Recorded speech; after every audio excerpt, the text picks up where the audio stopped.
Hey, WOBI fans. My name is Jonah Berger. I'm a marketing professor at the Wharton School and best-selling author of Contagious, Invisible Influence, and most recently, The Catalyst, How to Change Anyone's Mind. I know it's a tough time out there in the world, and I look forward to seeing you on a WOBI stage sometime soon. But in the meantime, I wanted to pass along just a couple thoughts that I think might be useful in this time of tumult and change going on in the world.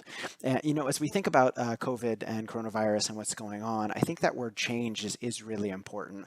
All of us are dealing with some change at some level, whether it's a change within our organization, a change that we're trying to deal with our clients, or change more broadly.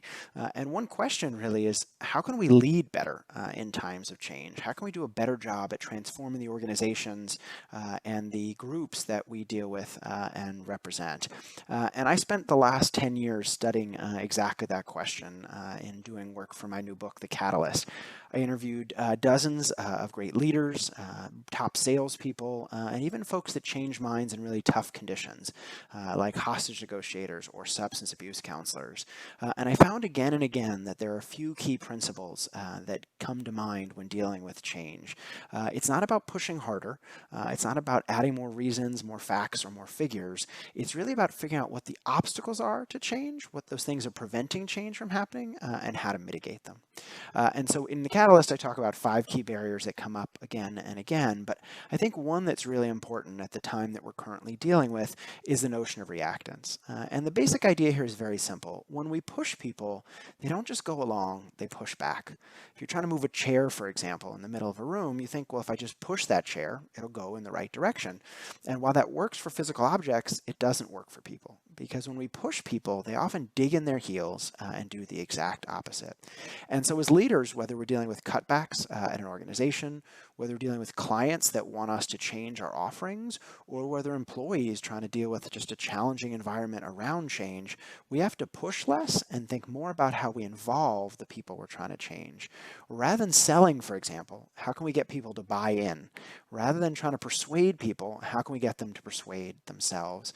And I think there are a couple techniques that are really helpful here. So one, too often when we give people one option, when we tell them we want them to do a particular thing, they spend a lot of time counter-arguing, thinking about all the reasons why that option is something they don't want to do. So you ask an employee, for example, to take on a new role within the organization, or you tell people they're going to have to kill an old project, they think about all the reasons that they don't want to do that.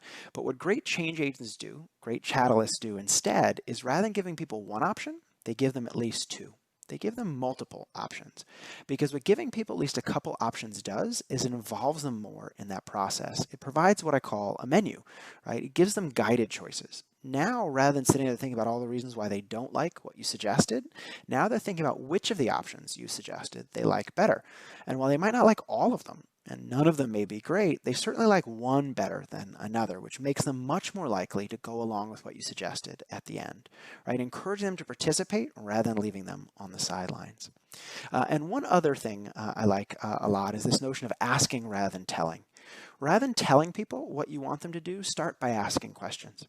There was a great leader that I talked to that was dealing with this issue with his organization. He wanted people to work harder, to stay late after work, to put in extra hours, something that many of us as leaders are probably dealing with at the moment.